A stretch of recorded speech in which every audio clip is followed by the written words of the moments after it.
Bienvenidos a Audiorama Onda Lectora. Pónganse cómodos y escuchen. El arte de tener la razón. Audiolibro completo por Arthur Schopenhauer. Estrategias para el debate y la argumentación. En esta obra clásica, Schopenhauer nos presenta diversas estrategias y tácticas para argumentar con eficacia y defender nuestros puntos de vista de manera convincente. Dialéctica erística o el arte de tener razón de Arthur Schopenhauer. La dialéctica erística 1 es el arte de discutir, pero discutir de tal manera que se tenga razón tanto lícita como ilícitamente por fas y por nefas 2. Puede tenerse ciertamente razón objetiva en un asunto y sin embargo, a ojos de los presentes y algunas veces también a los de uno mismo, parecer falto de ella. A saber, cuando el adversario refuta mi prueba y esto sirve como refutación misma de mi afirmación, la cual hubiese podido ser defendida de otro modo. En este caso, como es natural, para él la relación es inversa, pues le asiste la razón en lo que objetivamente no la tiene. En efecto, la verdad objetiva de una tesis y su validez en la aprobación de los contrincantes y los oyentes son dos cosas distintas. Hacia lo último se dirige la dialéctica. ¿Cuál es el origen de esto? La maldad natural del género humano. Si no fuese así, si fuésemos honestos por naturaleza, intentaríamos simplemente que la verdad saliese a la luz en todo debate, sin preocuparnos en absoluto de si ésta se adapta a la opinión que previamente mantuvimos, o a la del otro. Eso sería indiferente o en cualquier caso, algo muy secundario. Pero ahora es lo principal. La vanidad innata, que tan susceptible se muestra en lo que respecta a nuestra capacidad intelectual, no se resigna a aceptar que aquello que primero formulamos resulte ser falso, y verdadero lo del adversario. Tras esto, cada cual no tendría otra cosa que hacer más que esforzarse por juzgar rectamente, para lo que primero tendría que pensar y luego hablar. Pero junto a la vanidad natural también se hermanan, en la mayor parte de los seres humanos, la charlatanería y la innata improbidad. Hablan antes de haber pensado y aun cuando en su fuero interno se dan cuenta de que su afirmación es falsa y que no tienen razón, debe parecer, sin embargo, como si fuese lo contrario. El interés por la verdad, que por lo general muy bien pudo ser el único motivo al formular la supuesta tesis verdadera, se inclina ahora del todo al interés de la vanidad. Lo verdadero debe parecer falso y lo falso verdadero. Sin embargo, esa improbidad misma, el empeño en mantener tozudamente una tesis incluso cuando nos parece falsa, todavía tiene una excusa. Con frecuencia al comienzo de la discusión estamos firmemente convencidos de la verdad de nuestra tesis, pero ahora el contraargumento del adversario parece refutarla, dando ya el asunto por perdido. Solemos encontrarnos más tarde con que, a pesar de todo, teníamos razón, nuestra prueba era falsa, pero podía haber habido una adecuada para defender nuestra afirmación. El argumento salvador no se nos ocurrió a tiempo. De ahí que surja en nosotros la máxima de luchar contra el razonamiento del adversario incluso cuando parece correcto y definitivo, pues, precisamente, creemos que su propia corrección no es más que ilusoria y que durante el curso de la discusión se nos ocurrirá otro argumento con el que podremos oponernos a aquel, o incluso alguna otra manera de probar nuestra verdad. De ahí que casi nos veamos obligados a actuar con improbidad en las disputas, o cuando menos, tentados a ello con gran facilidad. De esta forma se amparan mutuamente la debilidad de nuestro entendimiento y la versatilidad de nuestra voluntad. Esto ocasiona que, por regla general, quien discute no luche por amor de la verdad, sino por su tesis como pro ara et faucais, por el altar y el hogar, y por fas o por nefas, puesto que como ya se ha mostrado, no puede hacerlo de otro modo. Lo habitual será, pues, que todos quieran que sea su afirmación la que prevalezca sobre las otras, aunque momentáneamente llegue incluso a parecerles falsa o dudosa. 3. Los medios para conseguirlo son, en buena medida, los que a cada uno le proporciona su propia astucia y malignidad. Se adiestran en la experiencia cotidiana de la discusión. En efecto, así como todo el mundo tiene su propia dialéctica natural, también tiene su propia lógica innata. Solo la primera no le conducirá ni tan lejos ni con tanta seguridad como la segunda.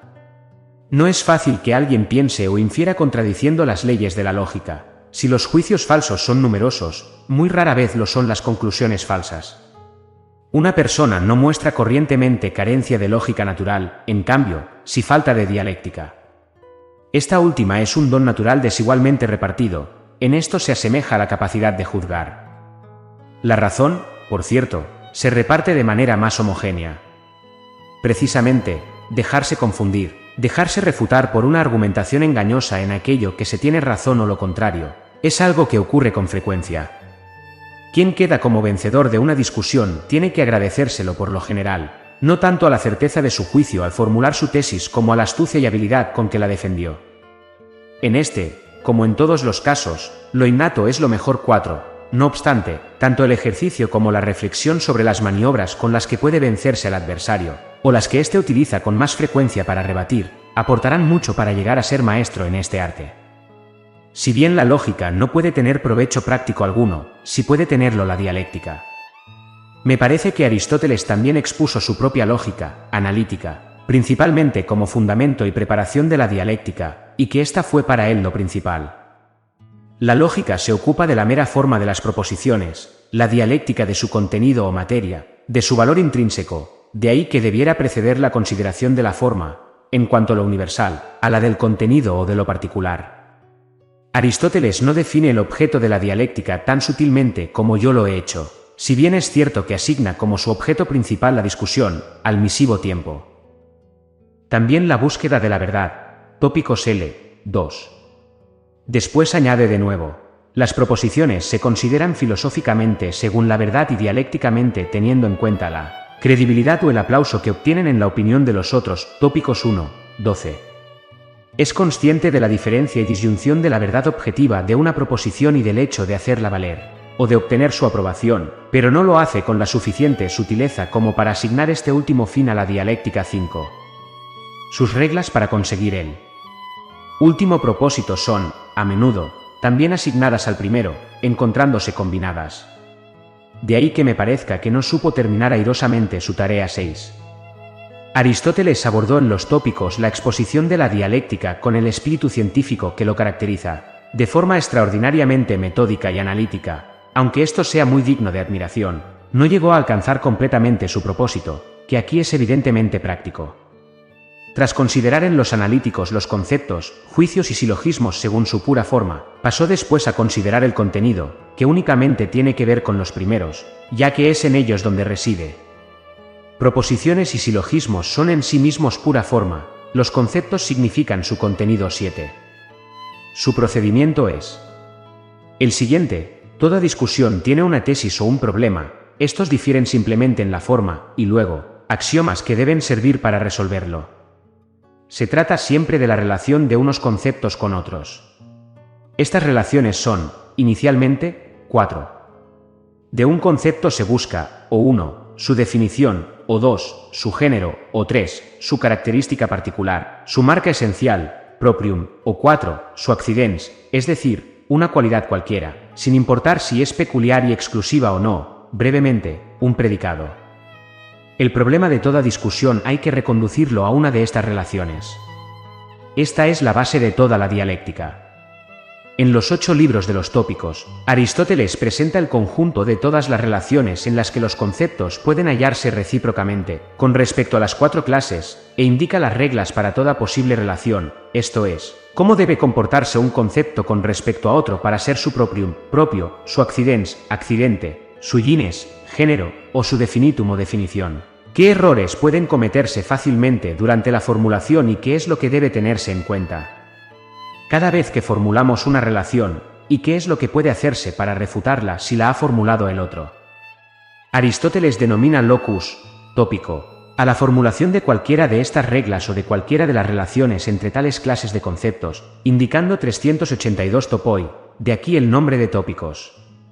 A estos adjunta unas cuantas reglas sobre la discusión en general que, por lo demás, no son en modo alguno exhaustivas. El topos no es, pues, algo puramente material, no se refiere a un objeto o a un concepto determinado, sino siempre a una relación de clases enteras de conceptos que puede ser común a un número indeterminado de ellos, en cuanto que estos sean considerados en sus relaciones recíprocas, bajo uno de los mencionados 4 casos que se dan en toda discusión. Estos 4 casos tienen, de nuevo, clases subordinadas.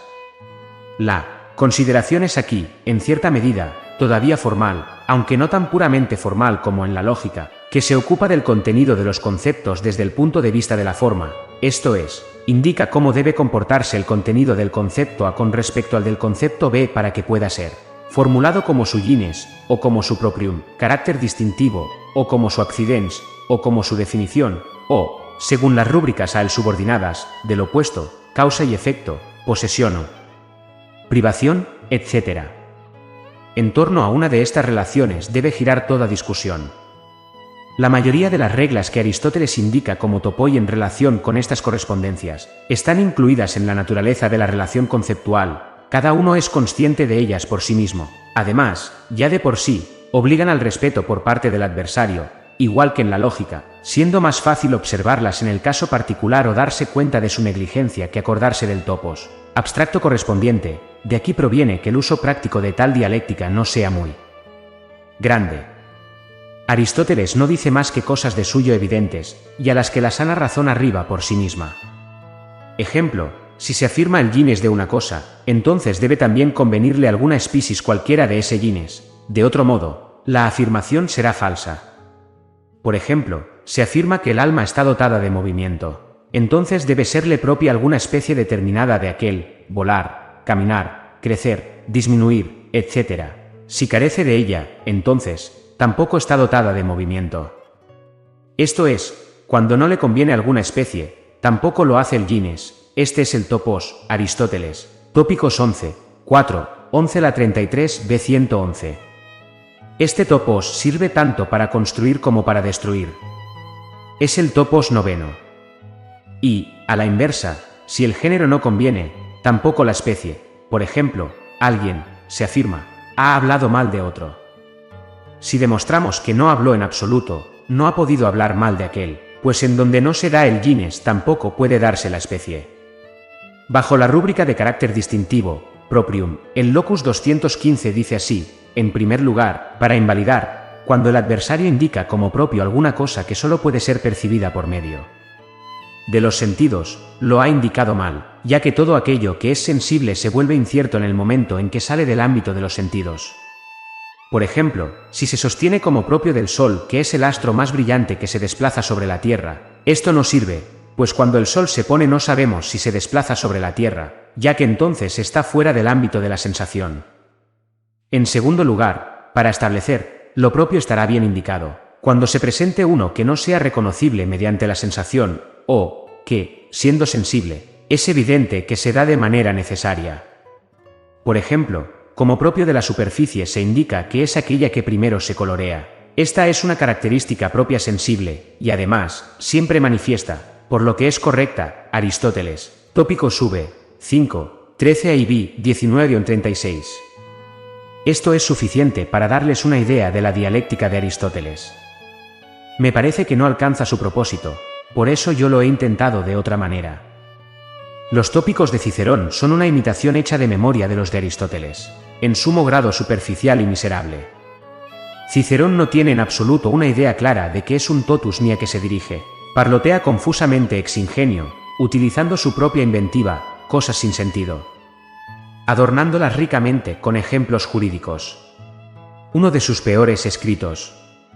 Para definir concisamente qué es la dialéctica habrá de considerársela despreocupándose definitivamente de la verdad objetiva, que es asunto de la lógica, como el arte de tener razón, lo que ha de ser tanto más fácil cuando efectivamente se lleve razón en el asunto del que se trata. La dialéctica como tal debe enseñar únicamente cómo podemos defendernos contra ataques de cualquier tipo, especialmente contra los desleales, y evidentemente, cómo podemos atacar lo que el otro expone sin contradecirnos, y lo más importante, sin que seamos refutados. Hay que distinguir claramente la búsqueda de la verdad objetiva del arte de hacer que lo que se ha enunciado pase por verdadero. Aquella es asunto de una disciplina bien distinta, es la obra de la capacidad de juzgar, del discurrir, de la experiencia, y para ella no existe artificio alguno. La segunda es el objeto de la dialéctica. Se la ha definido como la lógica de la apariencia, falso, pues de ser así, se utilizaría para defender solo enunciados falsos. Pero incluso cuando alguien tiene la razón de su parte, necesita la dialéctica para defenderla. Además deben conocerse los golpes desleales para poder encajarlos, y a veces, cuando sea necesario, utilizarlos también para agredir al oponente con las mismas armas. Por eso, en la dialéctica hay que dejar a un lado la verdad objetiva, o considerarla como algo accidental. Simplemente, no ocuparse más que de cómo defender las afirmaciones propias y cómo invalidar las del otro. En lo que a estas reglas se refiere, es permisible no tener en cuenta la verdad objetiva porque en la mayoría de los casos se desconoce su paradero 8. Con frecuencia, uno mismo no sabe si tiene razón o no, a veces cree tenerla y se equivoca, otras lo creen ambas partes, puesto que veritas est in puteo, la verdad está en lo profundo, Demócrito. Cuando comienza la discusión, por regla general, cada una de las partes está convencida de tener la razón de su lado. Durante su transcurso ambas llegarán a dudarlo. El final debe ser, evidentemente, cuando se estipule, cuando se demuestre la verdad. En lo que a esta respecta, ahí ya no se mezcla la dialéctica, pues su función es idéntica a la del maestro de esgrima, que no repara en quien tenga efectivamente la razón en la riña que condujo al duelo. Atacar y parar es lo único que cuenta, como en la dialéctica, que es una esgrima intelectual. Solo así entendida puede establecerse como una disciplina con entidad propia, ya que si nuestro propósito fuese la búsqueda de la verdad, tendríamos que remitirnos a la simple lógica. En cambio, si nuestro objeto es mostrar la validez de proposiciones falsas, no tendremos más que pura y simple sofística. En ambas se daría por supuesto que ya sabríamos que fuera objetivamente lo falso o lo verdadero, algo que raramente se sabe de antemano. La verdadera definición de dialéctica es, por consiguiente, la que hemos formulado, esgrima intelectual para tener razón en las discusiones. Si el nombre de erística le fuera bien, mucho más apropiado es el de dialéctica erística. Siendo de gran utilidad, en los últimos tiempos se la ha descuidado injustamente. Por lo tanto, en este sentido, la dialéctica debe ser simplemente una recapitulación y exposición sistematizada y reglamentada de aquellas técnicas dadas por la naturaleza, de las que se sirve la mayoría de la gente para tener razón cuando durante una disputa advierten que no la llevan de su parte. Es por esto por lo que sería absurdo que en la dialéctica científica se tuviera en cuenta la verdad objetiva y su esclarecimiento, puesto que en aquella otra dialéctica originaria y natural esto no acontece nunca, sino que, por el contrario, su único objetivo es el de tener razón. Desde nuestro punto de vista, la tarea principal de la dialéctica científica es la de formular y analizar las estratagemas desleales, utilizadas en la discusión, con el fin de que en los debates verdaderos se las reconozca de inmediato y se las destruya. De ahí que, en su planteamiento, ésta deba asumir que su propósito final va dirigido al hecho de tener razón, y no al esclarecimiento de la verdad objetiva. A pesar de que he buscado a lo largo y ancho, no me resulta conocido el que se haya logrado algo en este sentido. Por lo tanto, este es todavía un campo sin cultivar. Para alcanzar el fin propuesto debería acudirse al manantial de la experiencia, observando en los debates cotidianos de nuestro entorno el modo en que uno u otro de los contrincantes utilizó esta o aquella estratagema, y acto seguido, aquellos ardides que aparecen con más frecuencia, reducirlos a sus principios generales para poder formular desde ellos las estratagemas desleales utilizadas en la discusión con el fin de que en los debates verdaderos se las reconozca de inmediato y se las destruya. De ahí que, en su planteamiento ésta debe asumir que su propósito final va dirigido al hecho de tener razón, y no al esclarecimiento de la verdad objetiva. A pesar de que he buscado a lo largo y ancho, no me resulta conocido el que se haya logrado algo en este sentido 9, por lo tanto, este es todavía un campo sin cultivar. Para alcanzar el fin propuesto debería acudirse al manantial de la experiencia, observando en los debates cotidianos de nuestro entorno el modo en que uno u otro de los contrincantes utilizó esta o aquella estratagema, y acto seguido, aquellos ardides que aparecen con más frecuencia, reducirlos a sus principios generales para poder formular desde ellos los estratagemata más usuales, que no solo han de ser útiles después para la propia ventaja, sino también para impedir que sean usadas cuando el adversario pretenda utilizarlas en su provecho. Lo que sigue debe ser considerado como un primer intento. Base de toda dialéctica. En primer lugar hay que considerar lo esencial de toda discusión, que es lo que en ella sucede. El adversario ha propuesto una tesis, o nosotros mismos, da igual. Para refutarla existen dos modos y dos vías.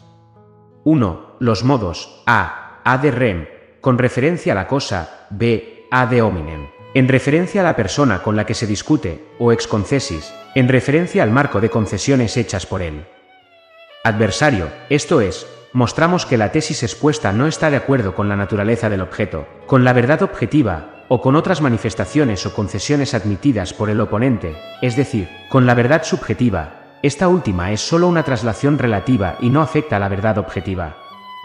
2. Las vías a. Refutación directa, b. Indirecta. La directa ataca la tesis en sus fundamentos, la indirecta en sus consecuencias.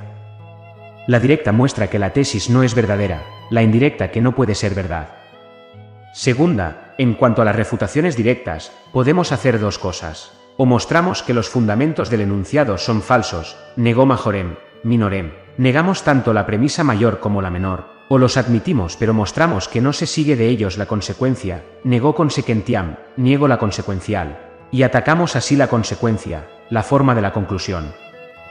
2b. En las refutaciones indirectas utilizamos o la apagoge, o la instancia.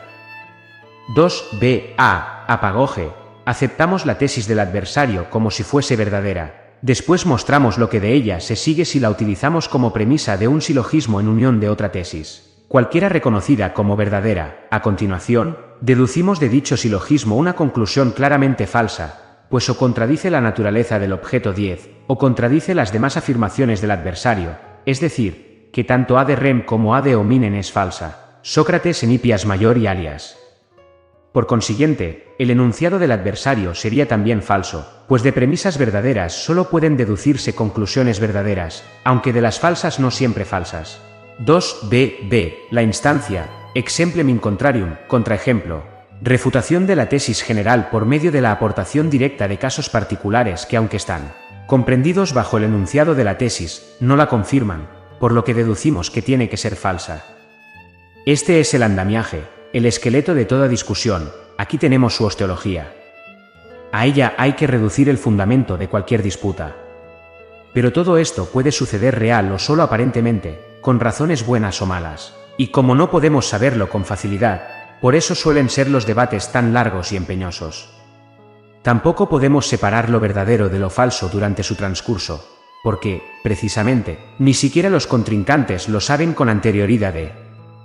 Por consiguiente, pasaré a la exposición de las estratagemas sin tener en cuenta si se tiene o no razón objetiva, pues tal cosa no puede saberse con seguridad, y además, eso es lo que debe decidirse por medio de la disputa propiamente dicha.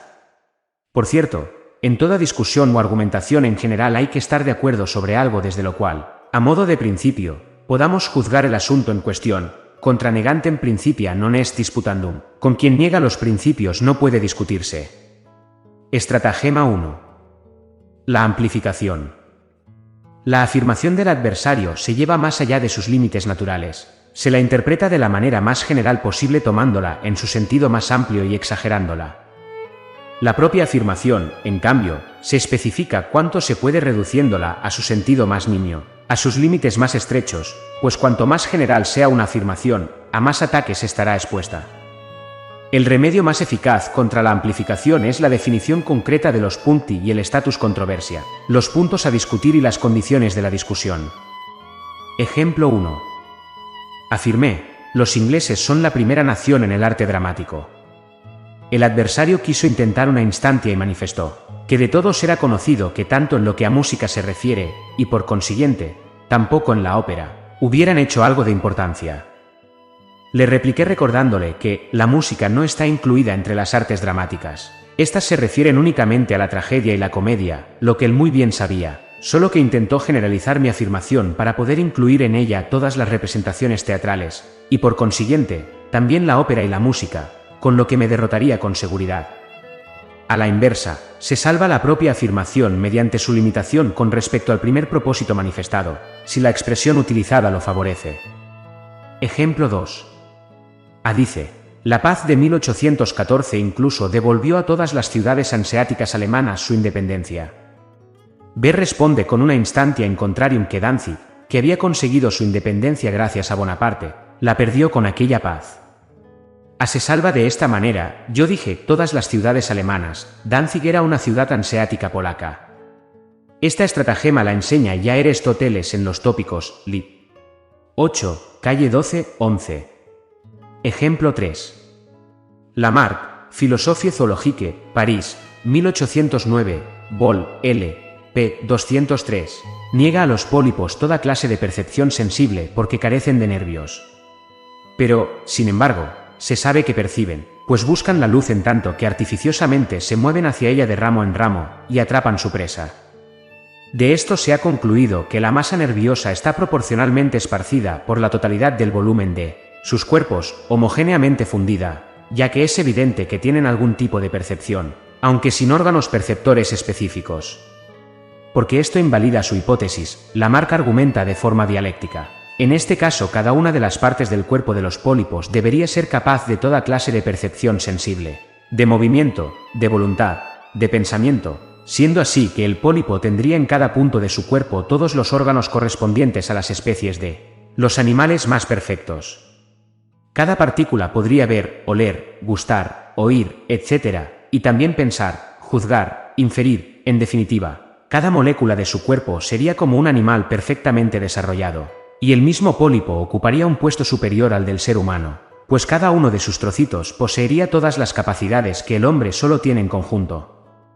Además, no habría ninguna razón que impidiese aplicar lo que sobre los pólipos se afirma, también a cada mónada, el más imperfecto de todos los seres, y, finalmente, también a las plantas, que por supuesto también viven, etc.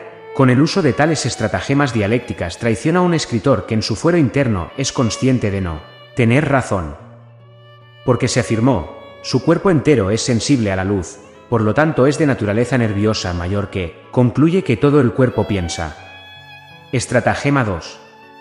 Usar la homonimia para extender la afirmación enunciada a lo que puede comprenderse igualmente bajo el mismo nombre, pero que poco o nada tiene que ver con el asunto del que se está tratando. Después, a continuación, se refuta triunfalmente la afirmación tomada en este sentido haciendo que parezca que se ha refutado la primera.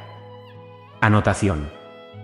Sinónimas son dos palabras para el mismo concepto, homónimos dos conceptos designados mediante la misma palabra. Ver Aristóteles, Tópicos, Lib. I. Cap 13. Bajo, agudo, alto, utilizados a veces para calificar cuerpos y otras para los tonos de voz, son homónimas. Honrado y probo son sinónimos. Se puede considerar esta estratagema como idéntica al sofisma exhomonimia, sin embargo la obviedad de tal sofisma no engañará en serio. Omne lumen potes extingui intellectus est lumen intellectus potest extingui. Aquí se nota enseguida que hay cuatro temini, lumen en sentido propio, y lumen entendido metafóricamente. Por otra parte, en casos más sutiles engaña, concretamente, en aquellos en los que los conceptos se designan con la misma expresión y están emparentados, pudiéndose intercambiar uno por otro con facilidad. Ejemplo 1. A. Aún no está usted muy iniciado en los misterios de la filosofía kantiana. B. A. Mire usted, de donde hay misterios no quiero saber nada. Ejemplo 2. Censuro el principio del honor, juzgando incomprensible que quien sufre una ofensa quede deshonrado a menos que no la repare con una ofensa aún más grande, o mediante la sangre del ofensor o la propia. Para fundamentar esto aduzco que el verdadero honor no puede ser manchado por lo que uno sufra, sino únicamente por aquello que uno haga, pues a cualquiera puede tocarle en suerte sufrir de todo. El adversario atacó directamente al fundamento mostrándome triunfalmente que si se acusase falsamente a un comerciante de estafa, de irresponsabilidad o de negligencia en sus negocios, se le atacaría su honor, que habría sido únicamente manchado con lo que padeciese, y que esto solamente podría repararse en cuanto que se consiguiesen el castigo y la retractación pública de los agresores. De este modo, con el uso de la homonimia, suplanta el honor burgués, o buen nombre cuya mancha acontece por la calumnia, por el concepto del honor caballeresco, conocido también como point de honneur, cuya mancha acontece por ofensa. Y colmo un ataque al primero no podría quedar impune, sino que debería ser reparado mediante pública retractación, del mismo modo y con el mismo derecho, se repararía un ataque al segundo mediante otra ofensa aún mayor o mediante el duelo. Aquí tenemos, pues, la mezcla de dos cosas esencialmente distintas favorecida por la homonimia de la palabra honor, y además, también una mutatio controversias, cambio del asunto principal de la controversia, ocasionada asimismo por la homonimia. Estratagema 3. Tomar la afirmación que ha sido formulada en modo relativo, relative, como si lo hubiera sido en general, simpliciter, absolute, o por lo menos, entenderla bajo otro aspecto muy distinto al de su verdadera intención para seguidamente refutarla según este último. El ejemplo de Aristóteles es, el moro es negro, por lo que a sus dientes se refiere, blanco, por lo tanto es negro, pero no negro a la vez. Este es un ejemplo imaginario que no engañará de verdad a nadie. Tomemos en cambio otro de la experiencia real. Ejemplo 1. En una conversación sobre filosofía, admito que mi sistema defiende y alaba a los quietistas. Poco después, recae la conversación en Hegel y aseguro que, en general, no ha escrito más que disparates, o que, al menos, hay en sus escritos partes en las que el autor ha puesto la palabra y el lector debe añadirle el sentido. El adversario no se aventura a rebatirlo ad rem, sino que se conforma con el uso del argumentem ad hominem. Yo había alabado a los quietistas y estos, en cualquier caso, también escribieron muchos disparates. Admitiendo este hecho, corrijo al adversario añadiendo que no admiro a los quietistas como filósofos y escritores, es decir, no por sus aportaciones teóricas, sino como a hombres, por sus acciones, y simplemente, en un sentido práctico, con respecto a Hegel, me refería a sus aportaciones teóricas. Con esto se paró el golpe. Las tres primeras estratagemas están emparentadas. Tienen en común el hecho de que el adversario habla en realidad de otra cosa distinta de la que se manifestó. Incurre en una ignoratio elenchai, desconocimiento de la refutación, aquel que se deja desarmar de esta manera. En todos los ejemplos mostrados es verdadero lo que aduce el adversario, pero no está realmente en contradicción con la tesis, la contradicción es sólo aparente. Así, quien es atacado deberá negar la consecutividad de la conclusión del adversario, es decir, que de la verdad de su tesis se desprenda la falsedad de la nuestra. Es, pues, refutación directa de su refutación por negationem consequentiae, negación de la consecutividad, no admitir premisas verdaderas porque se prevé su consecuencia. Contra esto, los dos medios siguientes, reglas 4 y 5. Estratagema 4.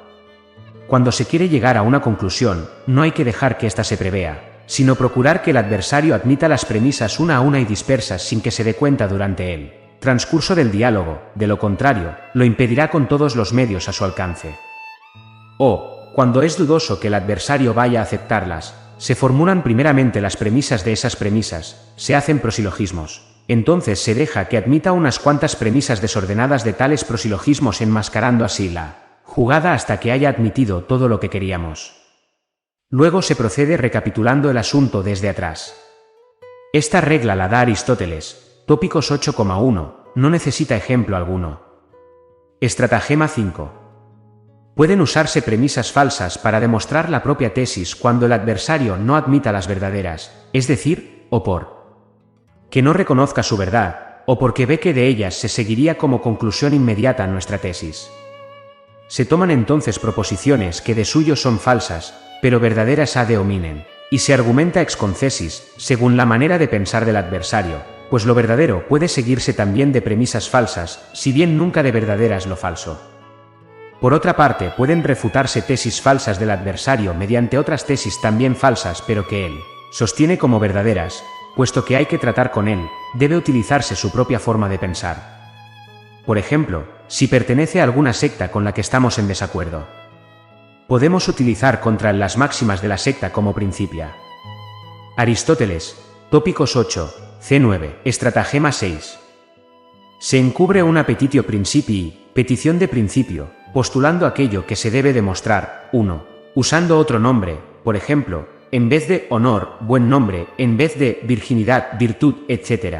O también, utilizando conceptos intercambiables, animales de sangre roja, en vez de animales vertebrados, 2. Dando por supuesto en general aquello que es muy discutible en un caso particular, por ejemplo, se afirma la inseguridad de la medicina postulando la inseguridad de todo saber humano. 3. O viceversa dos cosas consecuentes la una de la otra, si hay que demostrar la primera, se postula la segunda. 4. Si para demostrar el universal, se hace que se admitan todos los casos singulares, la contraria a la número 2, Aristóteles, Tópicos 8, C.E.Y. El último capítulo de los Tópicos de Aristóteles contiene buenas reglas sobre el ejercicio de la dialéctica. Estratagema 7. Cuando la discusión se dirige de manera algo formal y rigurosa y deseamos que se nos comprenda muy claramente, si hemos enunciado una afirmación y debemos probarla, procederemos preguntando al adversario para poder deducir de sus respuestas la verdad de nuestra afirmación. Este método erotemático fue sobre todo utilizado por los antiguos, se le llama también socrático. A él se refiere la presente estratagema y algunas que después la seguirán. Todas ellas libremente adaptadas según el Liber de Elenchai Sophisticis, calle 15 de Aristóteles. Preguntar mucho de una vez y sobre muchas cosas para ocultar lo que en realidad queremos que admita el adversario y, además, extraer rápidamente de lo admitido la propia argumentación, pues quienes son lentos en comprender no pueden seguirla con precisión y pasarán por alto los fallos o lagunas en las deducciones de las pruebas. Estratagema 8. Provocar la irritación del adversario y hacerle montar en cólera, pues obcecado por ella, no estará en condiciones apropiadas de juzgar rectamente ni de aprovechar las propias ventajas. Se le encoleriza tratándole injustamente sin miramiento alguno, incomodándole, y en general, comportándose con insolencia. Estratagema 9. No establecer las preguntas en el orden requerido por la conclusión a la que se desea llegar con ellas, sino desordenadamente. El adversario no sabrá a dónde queremos ir a parar y no estará preparado para prevenir la conclusión. Además, dependiendo de cómo vayan resultando sus respuestas, éstas podrán utilizarse para extraer conclusiones diversas, incluso contradictorias. Esta estratagema se asemeja a la 4. En cuanto que debe enmascararse su procedimiento. Estratagema 10. Si se advierte que el adversario niega intencionadamente aquellas preguntas cuya respuestas afirmativas podrían ser utilizadas en beneficio de nuestra tesis, hay que preguntarle lo contrario de lo que debemos haciendo como si esto fuese lo requerido para defenderla, o por lo menos presentarle ambas opciones a elegir, de manera que no note cuál de las dos es la que se desea que afirme. Estratagema 11. Si hacemos una inducción y el adversario admite como válidos los casos particulares mediante los que se prueba, no. Debemos preguntarle si también admitirá la verdad general que puede concluirse de aquellos, sino que debemos introducirla a continuación como si se tratase de algo ya establecido y admitido anteriormente, porque puede ser que así lo crea, y también los presentes tendrán la misma impresión, pues se acordarán de las muchas preguntas hechas sobre los casos particulares, que de alguna manera habrían tenido que conducir a tal conclusión. Estratagema 12. Si la conversación versa sobre un concepto general que carece de nombre propio y tiene que designarse própicamente mediante una similitud, enseguida hemos de elegir nosotros el símil, de manera tal que sea lo más ventajoso posible para nuestra afirmación. Así, por ejemplo, los nombres con que en España son designados los dos partidos políticos, serviles y liberales, los eligieron, evidentemente, estos últimos. El nombre de protestantes lo eligieron ellos, el de evangélicos también, pero el de herejes, los católicos. Sirve también para nombrar las cosas de manera que resulten más apropiadas a nuestro interés.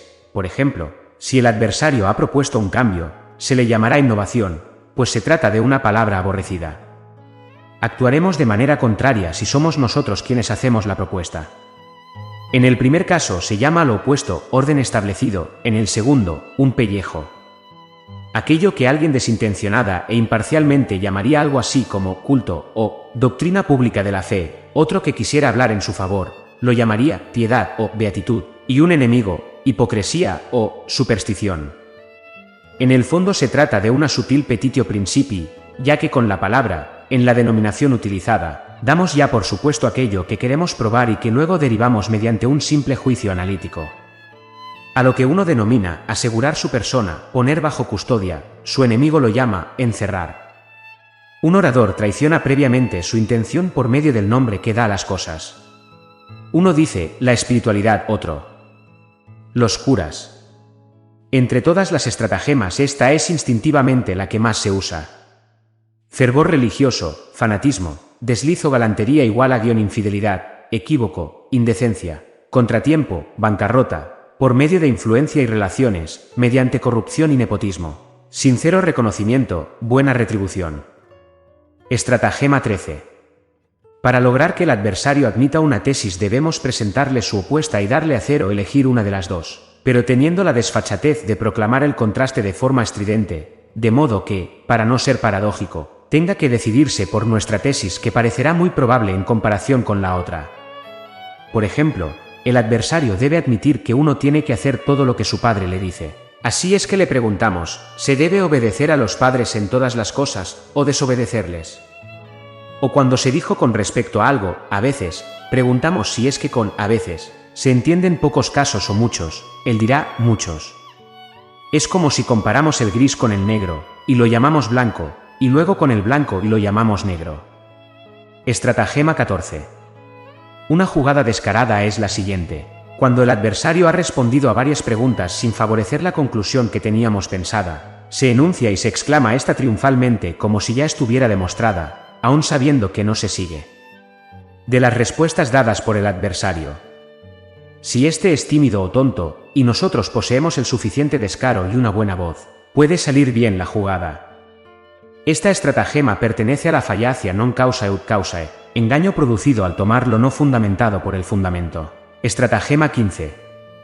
Si hemos expuesto una tesis paradójica, pero nos encontramos en dificultades para demostrarla, presentamos al adversario otra tesis correcta, aunque no del todo evidente, para que la acepte o la refute como si de ello quisiéramos obtener la prueba. Si sospechando alguna treta la rechaza, entonces lo reducimos ad absurdum, al absurdo, y triunfamos. Pero si la acepta, habremos dicho entre tanto algo razonable, y ya veremos cómo sigue adelante el asunto. O utilizamos aquí la estrategia precedente y aseguramos que con eso ha quedado demostrada nuestra paradoja. Para esto hace falta una insolencia extrema que, si bien la proporciona la experiencia, también hay gente que la pone en práctica instintivamente. Estratagema 16. Argumenta ad hominem o ex concessis. Con respecto a una afirmación del adversario, tenemos que buscar si de alguna manera no estará en contradicción, en caso necesario, por lo menos en apariencia, con alguna otra cosa que él haya dicho o admitido previamente, o con los principios de una escuela o secta que él haya alabado o aprobado, también con hechos de quienes pertenecen a tal secta, o con los de miembros falsos o supuestos, o con su propia conducta. Si, por ejemplo, él defiende el suicidio, se le espeta, ¿por qué no te ahorcas tú? O si afirma que la permanencia en Berlín no le es grata, se le increpa inesperadamente, ¿por qué no te marchas de aquí en el primer correo? De una forma u otra podrá encontrarse algún tipo de incómodo. Estratagema 17. Si el adversario nos amenaza con una refutación, a menudo podremos salvarnos mediante una sutil diferencia en la que antes no habíamos reparado, si es que el asunto se presta a alguna que otra ambigüedad o permite su remisión a un doble caso. Estratagema 18. Si notamos que el adversario comienza una argumentación con la que va a derrotarnos, no tenemos que consentirle que siga adelante con ella, hay que impedirle a toda costa que la concluya, interrumpiendo o desviando a tiempo la trayectoria de la discusión al encaminarla hacia otras cuestiones. Brevemente, le salimos al paso con una mutatio controversiae, cambio del tema de la discusión, 15. Estratagema 19. Si el adversario nos solicita explícitamente alegar algo en contra de algún punto concreto de su afirmación, pero no tenemos nada adecuado, tomamos el asunto de manera general y argumentamos así en su contra. Si debemos responder a la pregunta de por qué no es de fiar una determinada hipótesis física, hablamos de lo engañoso del saber humano y lo adornamos con toda suerte de ejemplos. Estratagema 20. Cuando hayamos obtenido del adversario la concesión de una premisa que requeríamos, tenemos que deducir la conclusión deseada no con más preguntas, sino concluyéndola inmediatamente nosotros mismos. Así, incluso careciendo todavía de una u otra de las premisas, la tomamos también como igualmente concedida y deducimos de esta forma la conclusión. Lo que resulta entonces es la aplicación de la fallacia non causae ut causae, falacia que consiste en tomar por fundamento lo que no es. Estratagema 21. Si observamos que el adversario utiliza un argumento meramente aparente o sofístico, podemos anularlo, sencillamente atacando su capciosidad y apariencia, pero es mucho mejor presentarle otro argumento si cabe, de análoga apariencia y sofistería para liquidarlo, pues lo que importa no es la verdad, sino la victoria. Si él utiliza un argumentum ad hominem, bastará para invalidarlo con que le respondamos con otro contraargumento ad hominem ex concessis y, sobre todo, será mucho más corto esgrimir un argumentum ad hominem cuando se tenga oportunidad que enzarzarse en una discusión sobre la verdadera naturaleza del asunto. Estratagema 22. Si el adversario nos conmina a que admitamos algo de lo que inmediatamente se seguirá el problema que se debate, en la discusión, nos negamos aduciendo que se trata de un appetitio principii, pues tanto él como el auditorio confundirán con facilidad una tesis, que en apariencia se parece al problema, con el problema mismo. Así le privaremos de su mejor argumento. Estratagema 23. La contradicción y la discordia motivan la exageración de la tesis. Contradiciendo al adversario, podemos inducirlo a que lleve fuera de sus límites una afirmación que dentro de ellos hubiera podido ser verdadera. En cuanto hayamos refutado la exageración, parecerá que refutamos también su primera tesis. En cambio, debemos guardarnos de que no se nos lleve al abultamiento o a una mayor extensión de nuestra tesis empleando contra nuestra el mismo procedimiento. A menudo el adversario recurrirá al intento de extender nuestra afirmación más allá de los términos en los que la habíamos expresado. En este caso debemos pararlo súbitamente y reconducirlo a los límites de lo que manifestamos con un tanto dije y no más. Estratagema 24. Uso abusivo de la deducción. De las tesis del adversario se infieren a la fuerza, mediante deducciones falsas y deformando los conceptos, tesis que no están allí contenidas y que de ningún modo corresponden a la opinión manifestada por él, sino que, en cambio, son absurdas o peligrosas. De esta forma parecerá que de su tesis se siguen proposiciones que se contradicen a sí mismas o que contradicen verdades reconocidas. Esto valdrá como una refutación indirecta, apagoge. Es de nuevo un empleo de la fallacia non causa ut causae, falacia que consiste en tomar por fundamento lo que no es. Estratagema 25. Esta estratagema tiene que ver con la apagoge mediante una instancia, exemplem in contrarium. La epagoge, inductio, requiere una gran cantidad de casos para poder hacer valer un principio universal. A la apagoge le basta con presentar un único caso en el que el principio no es válida para refutarlo. Se llama instancia a un caso de este género, éntasis, exemplem in contrarium, instantia, contraejemplo. Por ejemplo, la proposición «todos los rumiantes tienen cuernos» será invalidada por la única instancia del camello. La instancia es un caso en la aplicación de la verdad general que queda subsumido bajo el concepto principal de aquella, pero para el que tal verdad general no es válida, por lo que ésta queda invalidada. Sin embargo, no es raro que aquí se den engaños. Por eso será conveniente tener en cuenta lo siguiente cuando el adversario haga instancias. 1. Si el ejemplo es efectivamente verdadero. Hay problemas cuya única solución es la de que son falsos, por ejemplo, muchos milagros, historias de espíritus, etc. 2. Si está realmente bajo el concepto de la verdad propuesta. Muchas veces esto es solo aparente y puede solucionarse mediante una sutil distinción. 3. Si verdaderamente se contradice con la verdad expresada, pues a menudo es esto también solo aparente. Estratagema 26. Un golpe brillante es lo que se conoce como retorsio argumenti, dar la vuelta al argumento, es decir, cuando el argumento que el adversario quiere utilizar para su defensa puede ser utilizado mejor en su contra. Por ejemplo, él dice, no es más que un niño, déjalo en paz, no se lo tengas en cuenta, retorsio. Precisamente porque es un niño se le debe tener en cuenta y corregirle, para que no se arraiguen sus malas costumbres. Estratagema 27. Si inesperadamente el adversario se muestra irritado ante un argumento, debe utilizarse tal argumento con insistencia, no solo porque sea el más indicado para irritarle, sino porque es de suponer que se ha tocado la parte más débil de su razonamiento y porque si se sigue por ahí, habrá de obtenerse mucho más de lo que se muestra a simple vista. Estratagema 28. Esta estratagema está especialmente indicada para cuando discuten personas doctas ante un público que no lo es. Si no se tiene ningún argumentum ad rem y ni siquiera uno ad hominem, se intenta uno ad auditores. Al auditorio, esto es, se arguye una observación inválida, cuya invalidez solo reconoce el experto. Si bien el adversario lo es, no así el auditorio, a sus ojos, nuestro adversario pasará por ser el derrotado, y aún más rotundamente, si la observación que se hizo pone en ridículo de algún modo su afirmación. La gente está enseguida dispuesta a la risa, y se obtiene el apoyo de los que ríen. Para mostrar la nulidad del comentario, el adversario tendría que debatir largamente y remitirse a los principios de la ciencia o a otra cosa por el estilo, con lo que no obtendría fácilmente atención. Ejemplo. El adversario dice, en la formación de la costra rocosa primigenia, la masa desde la que cristalizaron el granito y toda la roca restante se hallaba fluida a causa del calor, es decir, derretida. El calor debió de ser por lo menos de ducentésimo R. La masa cristalizó bajo la superficie marina que la cubría. Hacemos el argumento ad auditorem, aduciendo que bajo aquella temperatura, ya incluso antes de los 80 grados, el mar habría cocido y se habría esfumado en forma de vapor. Los espectadores ríen. Para refutarnos, nuestro adversario tendría que demostrarnos que el punto de ebullición no depende solo del calor, sino también de la presión atmosférica y que ésta es tan intensa que incluso si la mitad del agua marina sube en forma de vapor, aún a la temperatura de ducentésimo R no da lugar a cocción alguna. Mas él no se aventura a demostrarlo. pues para quienes no son físicos se necesita prácticamente todo un tratado. Estratagema 29.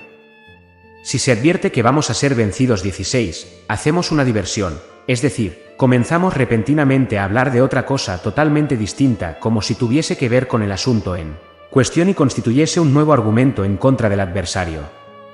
Esto ocurre con cierto disimulo si, a pesar de todo, la diversión está relacionada, aunque solo sea de forma general, con el theme questionis, el tema en cuestión, o descaradamente, cuando solo se usa para huir del adversario y no tiene en absoluto nada que ver con el tema. Por ejemplo, a la vez que en China no se conceden cargos públicos por nobleza de cuna, sino que todos se otorgan como consecuencia de exámenes. Mi oponente afirma que precisamente el saber no capacita más para el ejercicio de un cargo público que la excelencia del nacimiento, que él tiene en mayor consideración. Mas ahora estaba perdido. Enseguida hizo la diversión aduciendo que en China se castiga todos los estamentos con bastonazos, lo que relacionó con el consumo excesivo de té, dos cosas que reprocha a los chinos. Quien a continuación se dejase enredar por esto, habría sido desviado y perdería con ello la victoria que había estado a punto de obtener. La diversión es descarada cuando abandona por completo el asunto en cuestión y ataca con algo parecido a esto. Sí, y eso que usted afirmaba recientemente, en cualquier caso, etc. Pues esto ya se corresponde en cierta manera con el ataque personal, del que se tratará debidamente en la última estratagema. Considerada en sentido estricto, la diversión es un estadio intermedio entre el argumentem ad personam y el argumentem ad hominem. Cuán común y natural es esta estratagema lo confirma toda disputa entre gente vulgar. Cuando uno hace al otro reproches personales, éste no responde con su refutación, sino con recriminaciones personales en contra del adversario, dejando sin responder los reproches que a él se le hayan dirigido y admitiéndolos igualmente. Hace como Escipión, que no atacó a los cartagineses en Italia sino en África. En la guerra tal diversión es muy útil cuando se hace a tiempo, en las disputas es mala, pues los propios reproches se dejan sin respuesta, y el auditorio llega a conocer lo peor de ambos contrincantes. En la discusión se utiliza faute de mieux, a falta de algo mejor. Estratagema 30. El argumentem ad verecundiam, argumento al respeto. En vez de razones se usan autoridades elegidas a la medida de los conocimientos del adversario. Unus quisque nabul credere quam judicae, cualquiera prefiere creer a discurrir, dice Séneca, de V. Ita Beata 1, 4. Se tiene un juego fácil si tenemos de nuestra parte una autoridad que el adversario respeta. Podrán utilizarse muchas más autoridades cuanto más restringidos sean sus conocimientos y capacidades. Si éstas fueran de primer orden, entonces habría muy pocas o ninguna. Como mucho, aceptará aquellas a las que se atenga alguien versado en una ciencia, arte u oficio de los que él apenas posea conocimiento alguno, aunque con pesar. La gente común, en cambio, siente gran respeto por los especialistas de cualquier clase. No saben que quien hace profesión de una cosa ama más el beneficio que de ella obtiene que dicha profesión. Además, el que enseña una materia raramente la conoce en profundidad, pues, precisamente, a aquel que la estudia profusamente le sobra poco tiempo para la enseñanza. Para el valgues, plebe, existen muchísimas autoridades que respeta. Si no se tiene alguna autoridad adecuada al caso, se sustituye por otra que lo sea solo aparentemente, y se la adapta a aquello que fue dicho en un sentido distinto o bajo otra circunstancia. Las autoridades que el adversario no comprende en absoluto son las que frecuentemente producen mayor efecto. Las personas no cultivadas sienten un particular respeto por las florituras griegas y latinas. En casos de apuro no solo puede tergiversarse la autoridad, sino también falsificarse o incluso esgrimir alguna de invención propia, pues la mayoría de las veces el adversario no tiene el libro a mano o no sabe cómo consultarlo. El más bonito ejemplo de esto lo proporciona el francés Curé, quien para no tener que pavimentar el trozo de calle frente a su casa, como era de obligación para todos los demás ciudadanos, se amparó en una sentencia bíblica: Paventili, ego non pavevo, quieran los otros temblar, yo no tiemblo, lo que fue interpretado por los espectadores que entendían algo de latín como si pavent viniese del francés paver igual a pavimentar. 17. Esto convenció a los delegados de la comunidad. También se utilizan los prejuicios comunes como autoridad, pues la mayoría opina con Aristóteles. Decimos que es correcto lo que así le parece a la mayoría. Ética Nicómaco X, 2, 1172H36. Efectivamente, no existe opinión alguna, por absurda que sea, que los hombres no acepten como propia, si llegada la hora de convencerles se arguye que tal opinión es aceptada universalmente. El ejemplo obra tanto en su pensamiento como en sus actos. Son como ovejas que siguen al carnero a donde quiera que vaya, les es más fácil morir que pensar. Es curioso que la universalidad de una opinión tenga en ellos tanto peso, puesto que pueden observar en sí mismos con qué facilidad se aceptan opiniones sin juicio previo por la sola fuerza del ejemplo. Pero no se dan cuenta, pues les falta cualquier tipo de reflexión. Solo los elegidos pueden decir con Platón: la multitud tiene opiniones variadas, República 9, 576 lo que quiere decir que el Valgues tiene muchas patrañas en la cabeza y si uno quiere desentenderse de ellas tendría un inmenso trabajo. La universalidad de una opinión, hablando seriamente, ni constituye una prueba, ni un motivo de la posibilidad de su verdad. Los que sostengan lo contrario tendrán que admitir que la distancia en el tiempo priva a aquella universalidad de su fuerza probatoria. De no ser así, deberían ser considerados todos los antiguos errores que alguna vez fueron aceptados como verdades. Por ejemplo, el sistema ptolomeico, o en todos los países protestantes habría que instaurar de nuevo el catolicismo. 2. Que la distancia en el espacio tiene el mismo efecto, si no, esa universalidad de opinión quedará en entredicho entre los seguidores del budismo, el cristianismo o del islamismo. Según Betan, Tactique des Assemblées Legislatives, Ginebra, París 1816, T2, p. 76. Lo que se conoce como opinión universal es, examinándola con precisión, la opinión de dos o tres personas. Nos convenceríamos de esto si pudiésemos observar su génesis. Nos encontraríamos entonces con que fueron dos o tres personas quienes primero la supieron o enunciaron y afirmaron, y que, benévolamente, creyeron que la habían examinado a fondo. El perjuicio de suponerles lo suficientemente capacitados para realizar tal examen, indujo, en principio, a otros tantos a aceptar también esta opinión. A estos los creyeron otra vez mucho más. Aquellos a los que su indolencia les sugirió que era mejor creerlo enseguida que andar haciendo trabajosas comprobaciones. De este modo creció de día el número de tales acólitos indolentes y crédulos, pues, al fin y al cabo, la opinión venía respaldada por un buen número de voces que apoyaban. Entretanto, aquellos que la veneraban atribuyeron únicamente el carácter determinante de sus fundamentos el que hubiese conquistado tal consenso.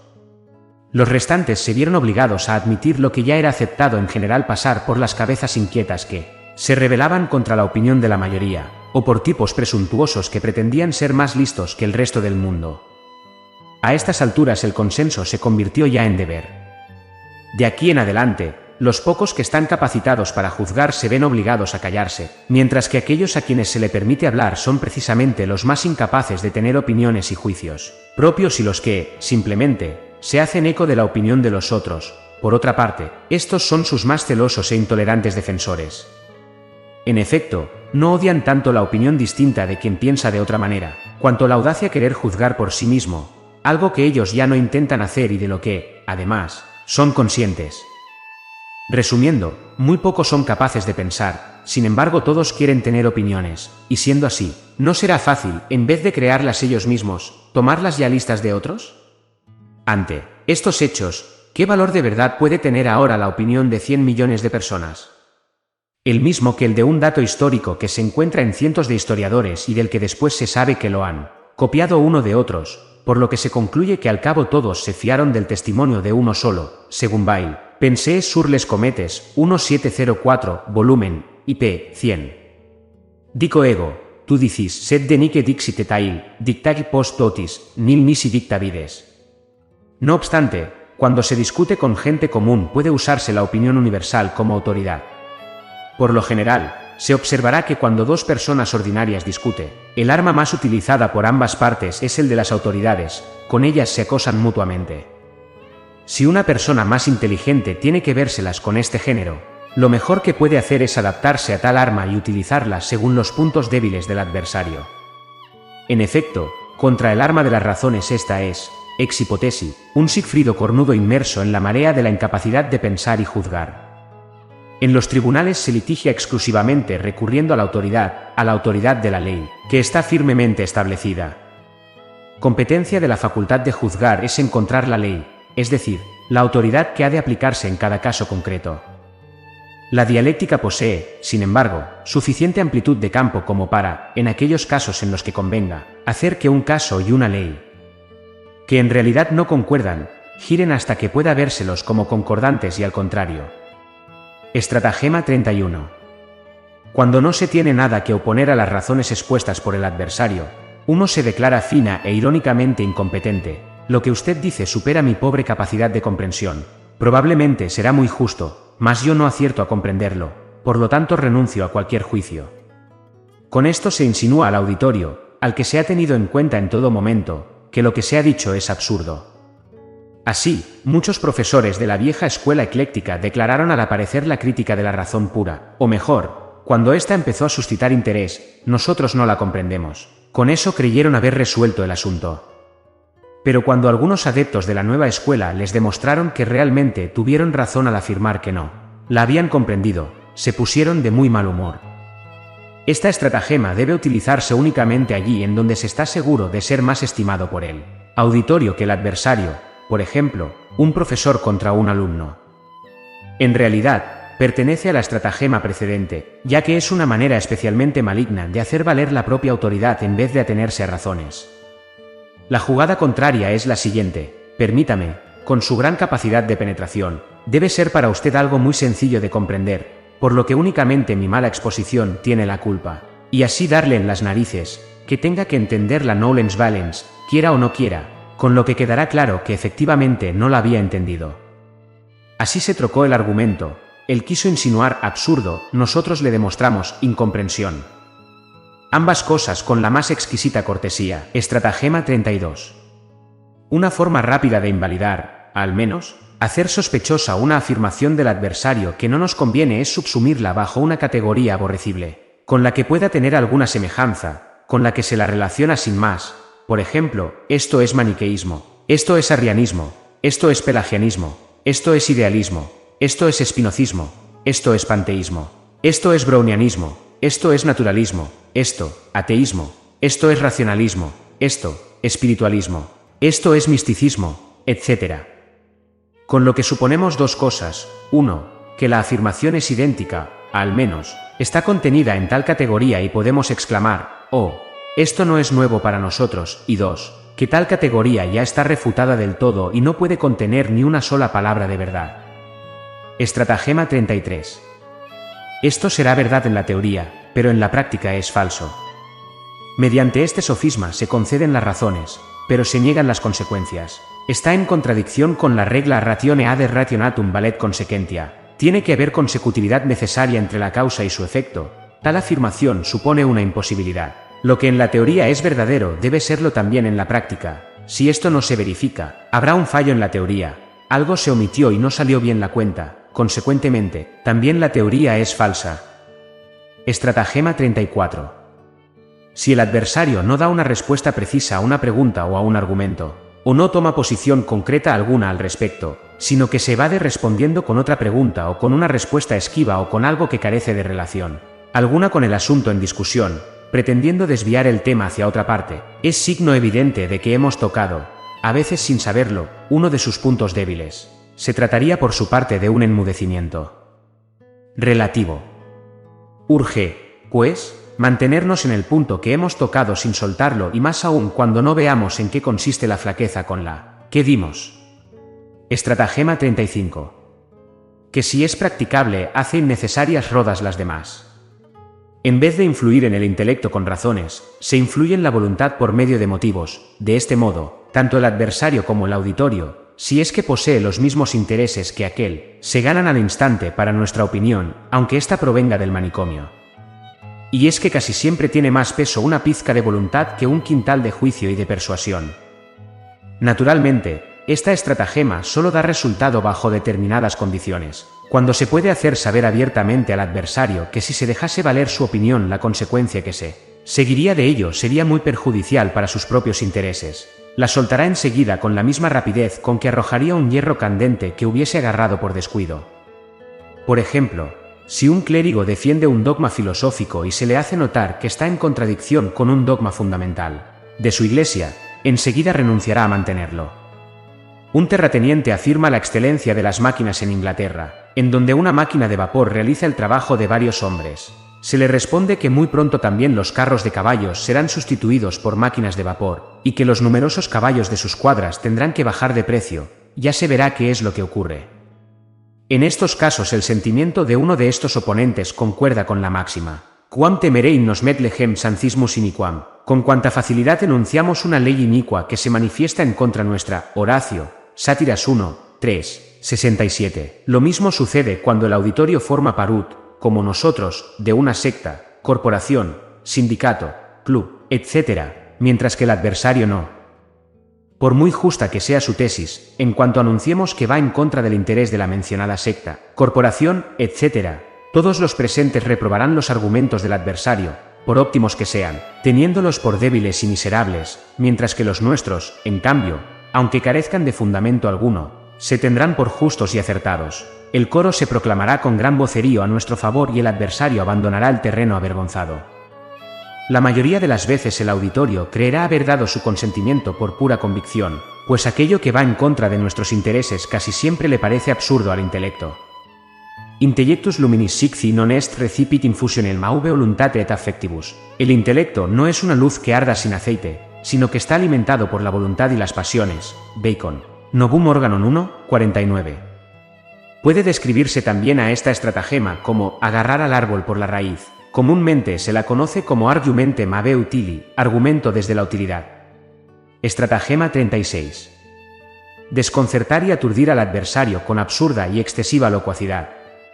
Esto tiene que ver con que frecuentemente cree los hombres, al escuchar palabras huecas, que se trata de graves pensamientos. Si el adversario es consciente de su propia debilidad y lo oculta, si está acostumbrado a escuchar cosas que no entiende haciendo como si las hubiese entendido, entonces puede impresionársele si con aire de seriedad y haciendo que parezcan verdades profundas, se le espetan los mayores absurdos como si fueran la prueba palpable de lo que se desea defender. Frente a ellos perderá el nido, la vista y el pensamiento. ¿Cómo se sabe? Algunos filósofos han utilizado recientemente esta estratagema ante el público alemán, obteniendo con ello un extraordinario aplauso. Ya que se trata de ejemplo odioso, tomaremos para ilustrarlo un fragmento de la obra de Oliver Goldsmith, The Vicar of Wakefield, cap 7, 19. Muy bien, Frank, repuso el squire, pues que me ahogue este vaso si una hermosa muchacha no vale más que todos los clérigos del país. Porque los impuestos y los diezmos no son más que una imposición, todo un condenado engaño, y puedo probarlo. Me gustaría que lo hiciera, dijo Moisés, y continuó, y creo que yo podría replicarle adecuadamente. Muy bien, caballero, exclamó el squire burlándose de él y haciendo señas al resto de la familia para que nos dispusiéramos a divertirnos. Si tiene usted firmes argumentos sobre el tema, estoy dispuesto a aceptar el desafío. En primer lugar, ¿cómo prefiere discutir, analógicamente o dialógicamente? Racionalmente, respondió Moisés, muy contento de que se le aceptara la discusión. Muy bien, dijo Squire, y para empezar por el principio, espero que no me negara que lo que es. Si no está usted de acuerdo en esto, es inútil que sigamos adelante. Desde luego, replicó Moisés, estoy de acuerdo con eso. Espero que igualmente admitirá, prosiguió el otro, que una parte es mejor que el todo. Claro que lo admito, contestó Moisés, no es más que lo razonable. Supongo, continuó Squire, que no me negará que los tres ángulos de un triángulo valen dos rectos. No puede haber nada más que evidente, concedió el otro, mirando alrededor con aire de importancia. Muy bien, contestó Squire, hablando muy deprisa, ahora que están bien sentadas las premisas. Empiezo por observar que la concatenación de la propia existencia, procediendo por una razón duplicada recíproca, produce naturalmente un dialogismo problemático, que de algún modo prueba que la esencia de la espiritualidad puede ser referida al segundo predicado. Un momento, le interrumpió Moisés, yo no puedo aceptar es. ¿Cree usted que me voy a someter humildemente a sus doctrinas tan heterodoxas? Como, replicó el squire, simulando estar muy enojado, no es cuestión. Someterse. Contésteme una simple pregunta. ¿Cree usted que Aristóteles tiene razón cuando dice que los relativos están relacionados? Sin duda, replicó Moisés. Si es así, contestó el squire, respóndame directamente a lo que le propongo.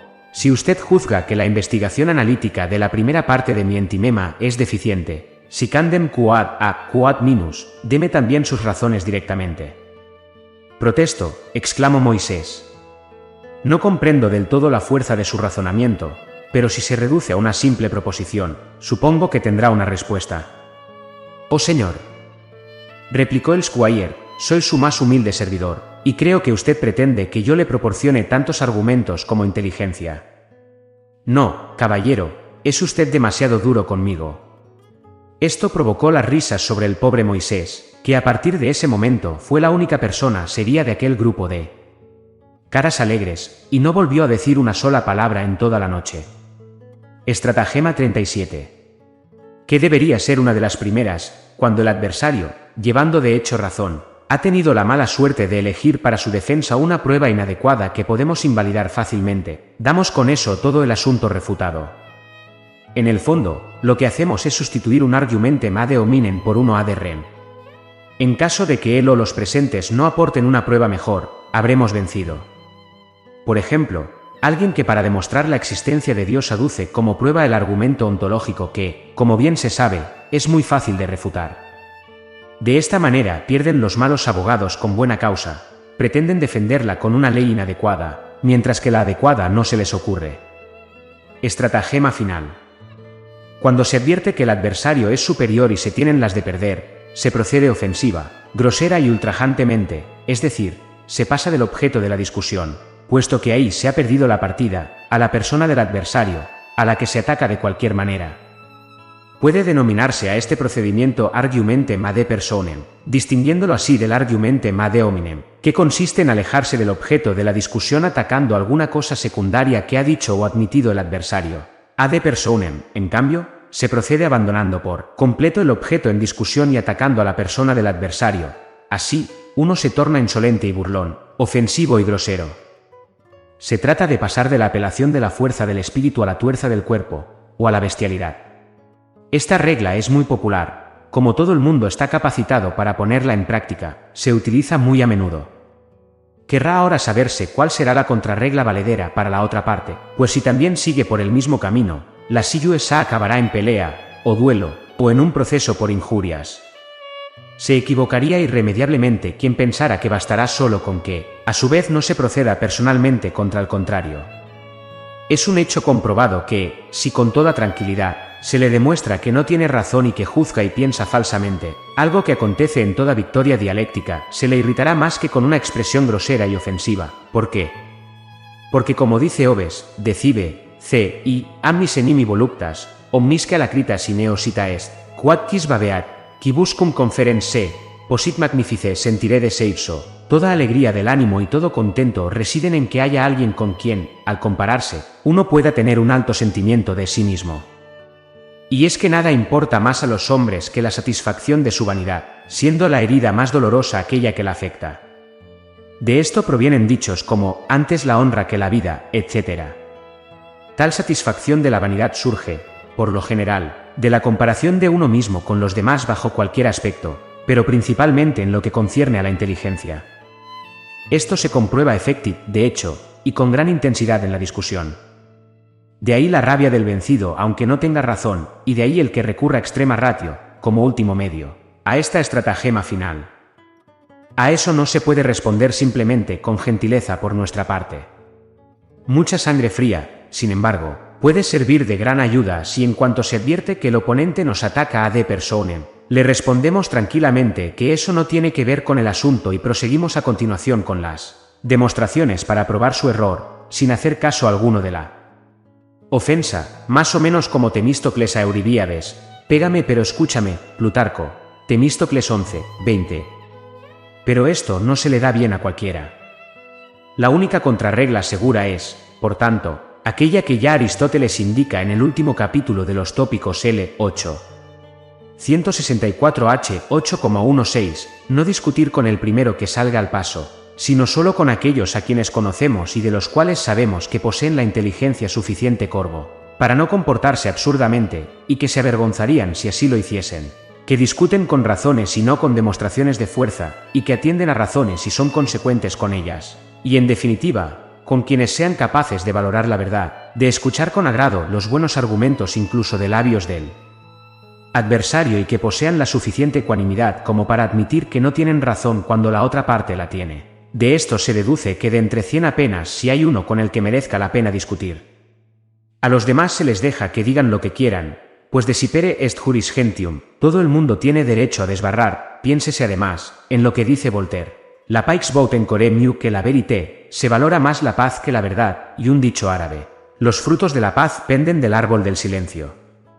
A menudo la discusión, ya que se trata de una colisión de cabezas, es de mucha utilidad para ambas partes, pues sirve para la rectificación de las propias ideas, y además, para proporcionar nuevos puntos de vista, si bien ambos contrincantes deben estar igualados en cuanto a cultura e inteligencia. Si a uno de ellos le falta la primera, no entenderá todo, no estará a un nivel, a la misma altura. Si le falta la segunda, el rencor que sentirá por ello le instigará a actuar deslealmente, con astucia o grosería. Entre la discusión en colloquio privato sive familiari, coloquio privado o familiar, y la disputatio solemnis publica, pro gradu, etc., discusión solemne y pública, de categoría, no hay una diferencia esencial. Solo que en esta última se requiere que el respondent siempre deba obtener la razón contra el oponens, y por eso, que, en caso necesario, el praeses le socorra, y también que en esta última se argumenta más formalmente, se complace en vestir sus argumentos con rigurosidad silogística. Pliegos anexos. 1.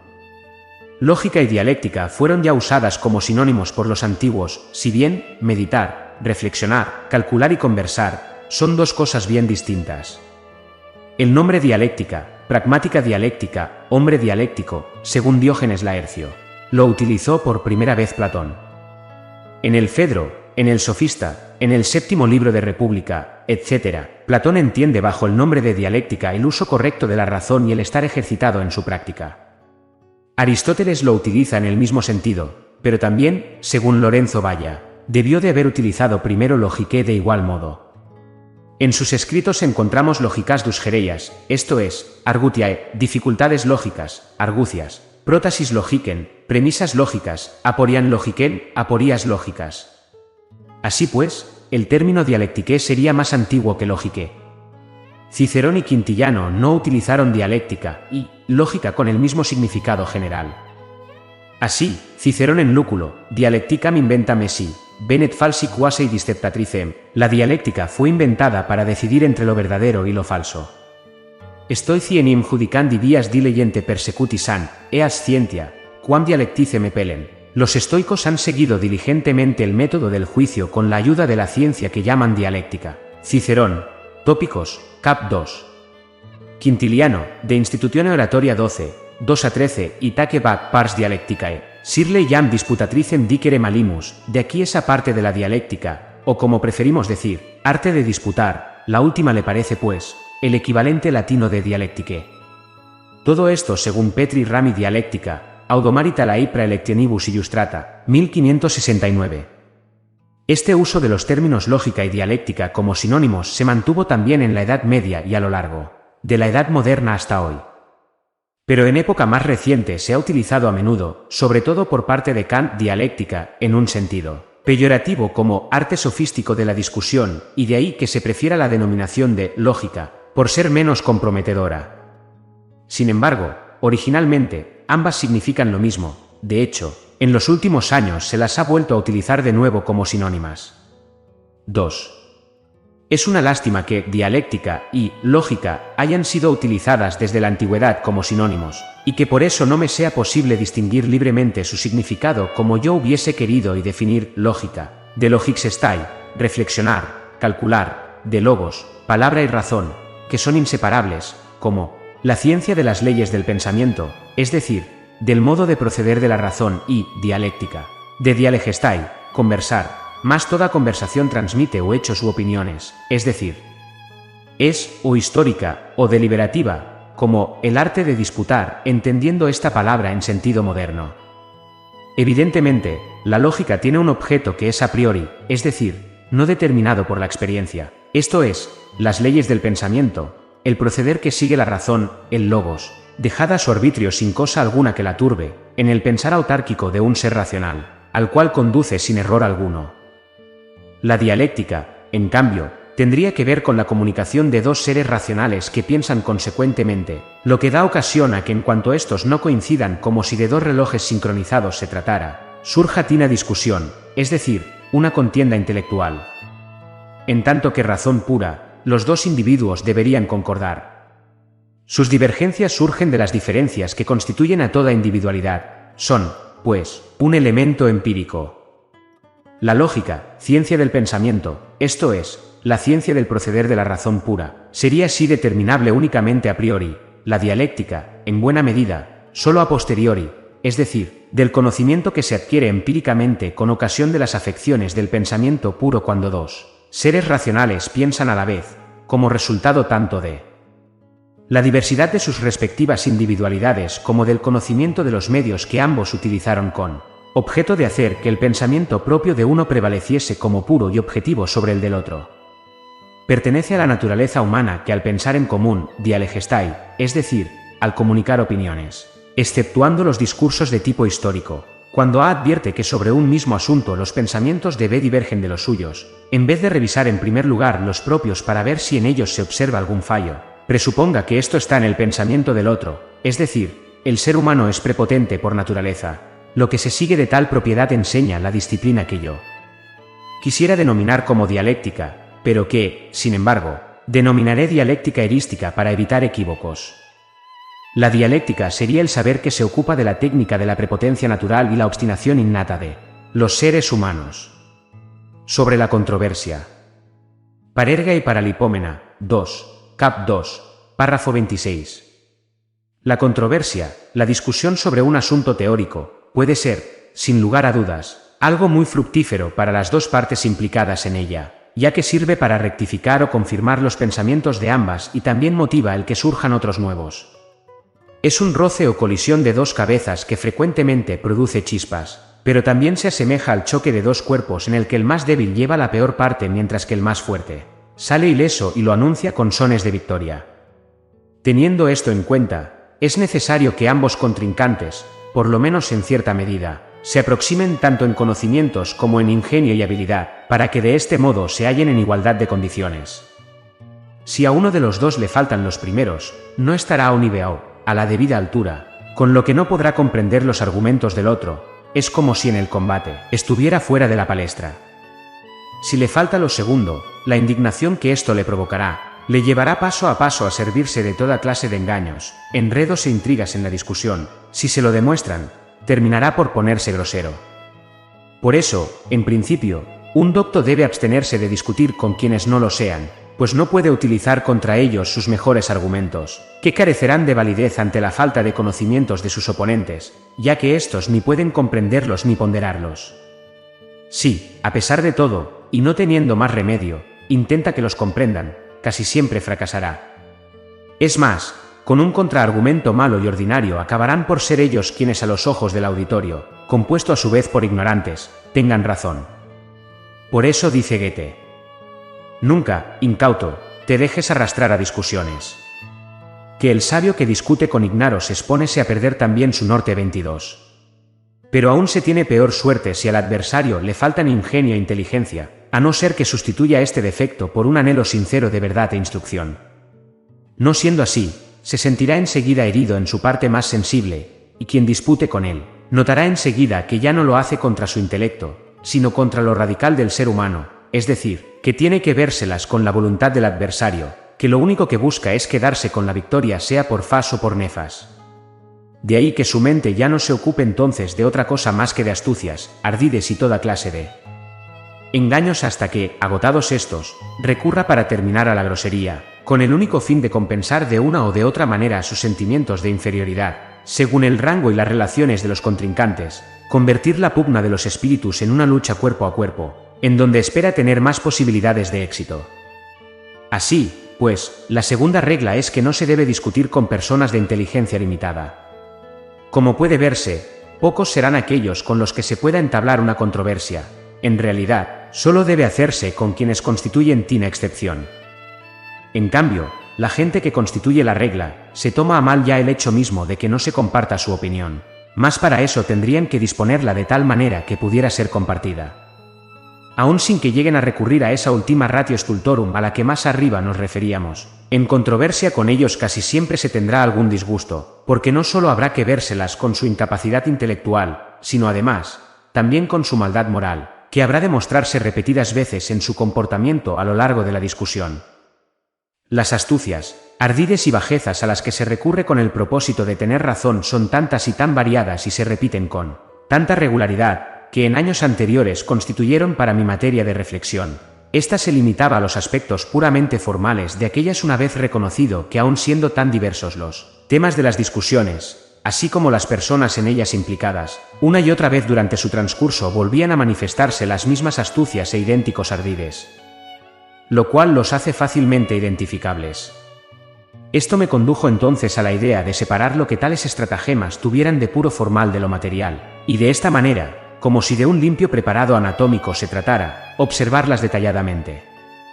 Por eso reuní las estrategias más utilizadas en la discusión y coloqué a cada una de ellas con lo propio de su esencia. Las ilustré con ejemplos y distinguí a cada cual con un nombre particular. Finalmente, añadí además los medios a utilizar contra ellas, es decir, las paradas correspondientes a cada ataque. De esto surgió toda una dialéctica erística formal. En ella ocupaban las ya eludidas argucias o estratagemas, en cuanto que figuras dialéctico-erísticas, el mismo lugar que ocupan en la lógica las figuras silogísticas, y en la retórica las figuras retóricas, con las que tienen en común que en gran medida son innatas, puesto que su práctica precede a la teoría, es decir, para usarlas es innecesario haberlas aprendido antes.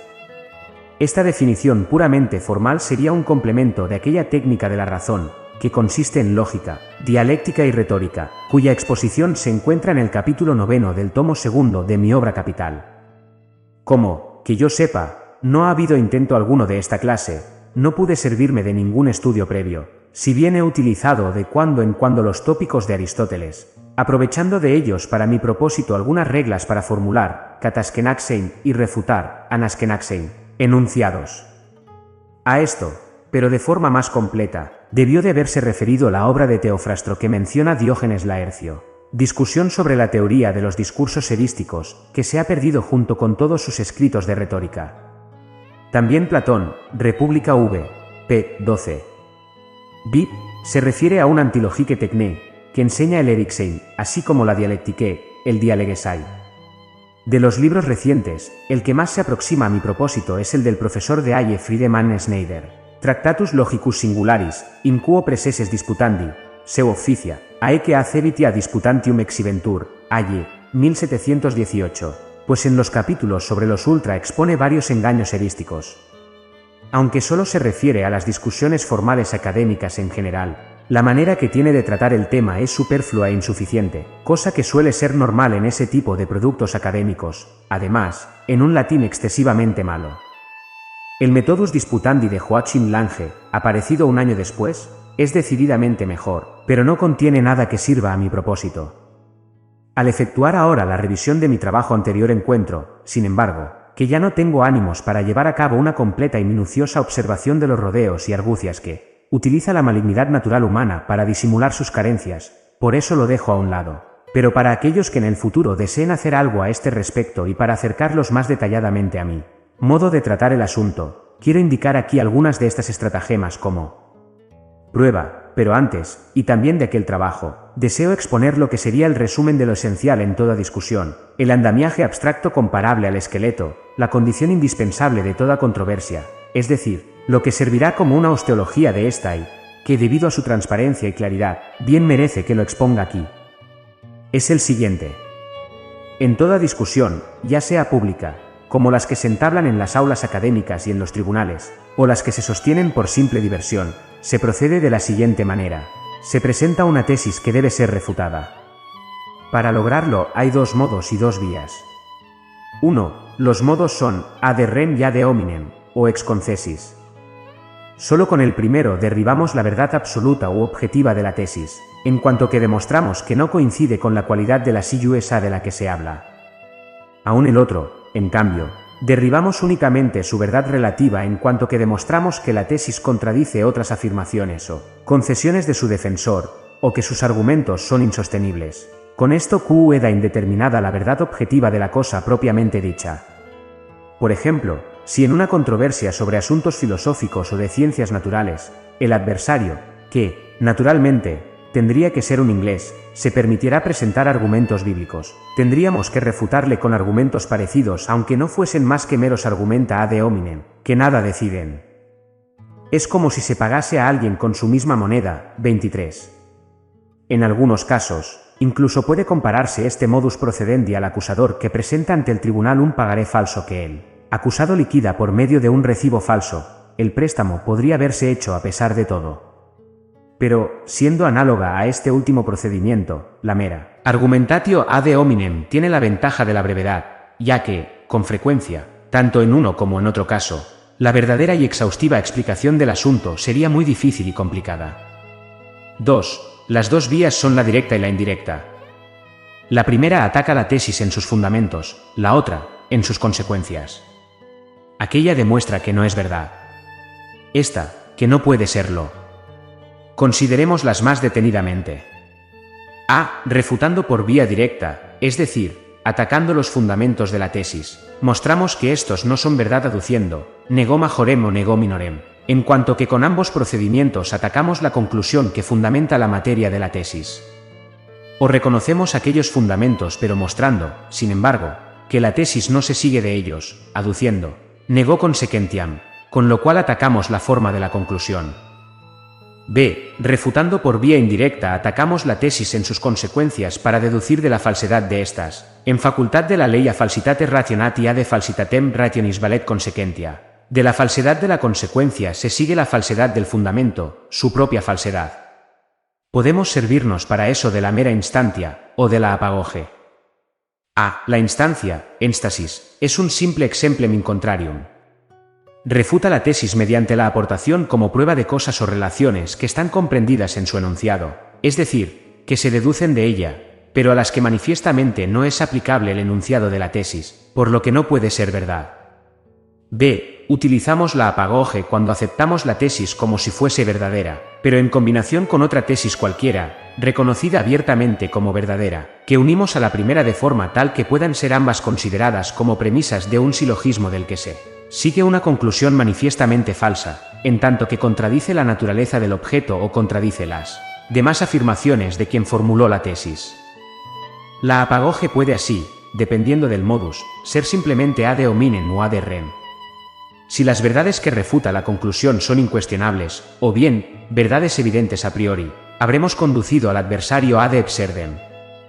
Con esto probamos que la falsedad de la conclusión debe radicar en la tesis, pues al ser la otra premisa de verdad indiscutible, la primera tiene que ser falsa. Toda forma de ataque en la discusión puede reducirse a la del procedimiento aquí presentado. Dichos ataques son a la dialéctica lo que a la esgrima son las estocadas regulares, en tercera, cuarta, etc. En cambio, las artimañas o estratagemata que yo he reunido serían comparables a las fintas, y, finalmente, los ataques personales en la discusión, a lo que los maestros universitarios de esgrima llaman golpes bajos. Como prueba y ejemplo de aquellas estratagemas que reuní, sirvan las siguientes. Séptima estratagema, la ampliación. La tesis del adversario se interpreta dándole un sentido más amplio del que él pretendía o incluso del que ha expresado, para luego refutarla cómodamente bajo este sentido. Ejemplo, A afirma que los ingleses superan en el arte dramático a todas las demás naciones. B responde, con lo que parece ser una instancia en contrario, que en música, por consiguiente también en lo que se refiere a la ópera, sus aportaciones eran escasas. Menor que de aquí se deriva que, para parar este embate, al surgir la contradicción se restrinja enseguida la propia tesis a los términos en los que se la expreso, o que se la reduzca todo lo que sea posible a sus límites más estrechos, pues cuanto más general sea una afirmación, a tantos más ataques estará expuesta. Mayor que. Octava estratagema, uso abusivo de la consecutividad. Se añade a la tesis del adversario, a menudo tácitamente, una segunda tesis que está emparentada con aquella mediante un sujeto o un predicado.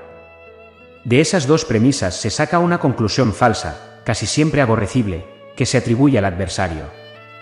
Ejemplo, A celebra que los franceses expulsaran a Carlos X, B añade enseguida, es que quiere Judy, que expulsemos a nuestro rey. La premisa que él tácitamente ha añadido es la siguiente, aquellos que expulsan a su rey son loables. Esto puede reducirse también a la fallacia dicto sicandem qui ad dictem simpliciter, Falacia consistente en interpretar en sentido amplio lo que se dijo en sentido restringido. Novena estratagema, la diversión. Si durante la controversia se advierte que la cosa no va bien y que el adversario lleva las de ganar, se procura evitarlo a tiempo mediante una mutatio controversiae, es decir, desviando la discusión del asunto principal a otro asunto de carácter secundario, y en caso de apuro, incluso saltando directamente a otra cosa. Luego se intenta adscribir esta al adversario para combatirla en sustitución del asunto principal y convertirla, así en tema del debate, de manera que el adversario tenga que dejar a un lado la partida a medio ganar para defenderse de nuevo. Si, desgraciadamente, se topa otra vez con un argumento difícil de refutar, se vuelve a saltar de nuevo a otro asunto, pudiéndose repetir esto 10 veces en un cuarto de hora, si es que el adversario no ha perdido antes la paciencia. Estas diversiones estratégicas se efectúan con habilidad si se lleva la controversia imperceptiblemente y poco a un asunto emparentado con el objeto en cuestión, a ser posible algo relacionado con él, pero conceptualmente distinto. Ya es menos discreto cuando, simplemente se mantiene el objeto de la tesis pero se ponen sobre el tapete otras relaciones suyas que no tienen nada que ver con las que se están cuestionando. Por ejemplo, hablando del budismo chino, se pasa a hablar del comercio del té. Pero si ni siquiera esto puede ponerse en práctica, se ataca entonces cualquier expresión empleada casualmente por el adversario, llevando de esta manera la controversia a un nuevo terreno para verse libre del anterior. Por ejemplo, si el adversario utiliza la expresión «aquí precisamente está el misterio del asunto», se le interrumpe rápidamente: si habla usted de misterios y de mística, entonces no cuente conmigo, pues en lo que a esto respecta, mayor que, etc., y así se habrá ganado amplitud de campo. Pero si tampoco hay ocasión de esto, entonces, con todo descaro, se salta de repente a otro asunto completamente ajeno, con algo parecido a lo siguiente: y eso que usted afirmó antes, etc. De entre todas las estrategias de las que instintivamente se sirven los discutidores desleales, la diversión es la más querida y más utilizada, y casi inevitable en cuanto se ven comprometidos. De tales estratagemas, reuní y expuse cerca de 40. Pero el examen de todos esos subterfugios que, junto con la tozudez, vanidad e improbidad, aún se hermanan con la cortedad e incapacidad humanas, me resulta ahora repugnante. Por lo demás, me bastan estas pruebas para tomar en serio las razones antes aludidas y evitar las discusiones con ese tipo de gente que es el que más abunda. En todo caso, se puede intentar ayudar a la inteligencia del otro con argumentos, pero en cuanto se note terquedad en su contraargumentación, debe dejarse el asunto al instante, pues poco ha de faltar para que acuda a los engaños, y lo que en teoría es un sofisma, en la práctica es una vejación. Las estratagemas de las que hablo son todavía más indignas que los sofismas, pues en ellas la voluntad se pone la máscara de la inteligencia para representar su papel, algo que siempre es abominable. Pocas cosas despiertan tanta indignación como advertir que alguien carece de intenciones para comprender.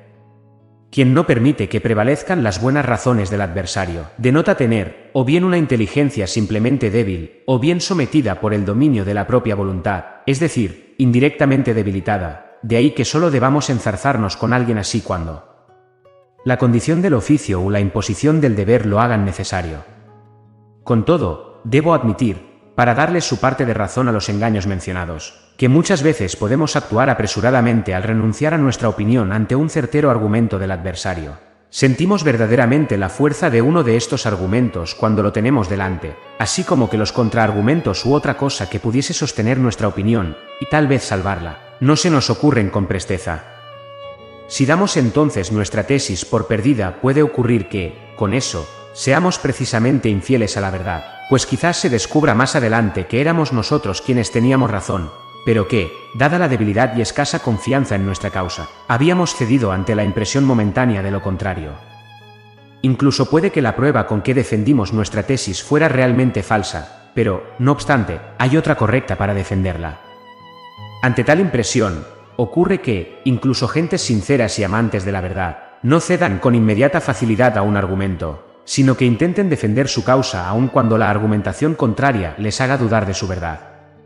Aquí se asemejan al comandante de un ejército que procura mantener un poco más de tiempo una posición que sabe insostenible con la esperanza de que lleguen los refuerzos. Confían en que mientras se defiendan con malos argumentos se les ocurrirán entre tanto los buenos, o en que acabarán por advertir la simple falsedad del argumento del adversario. Por eso, esta ilusión obligará casi necesariamente a pequeños engaños en la discusión, ya que, de momento, uno no lucha por la verdad sino por su tesis. Por otra parte, esto es una consecuencia de la incertidumbre de la verdad y de la deficiencia del intelecto humano.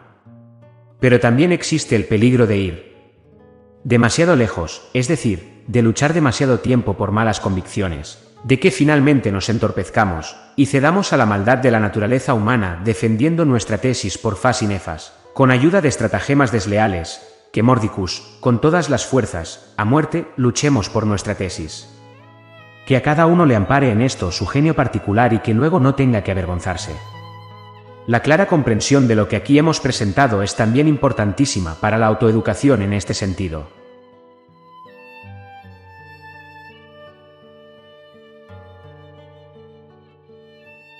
Gracias por acompañarnos en este viaje a través de las artes de la argumentación y el debate.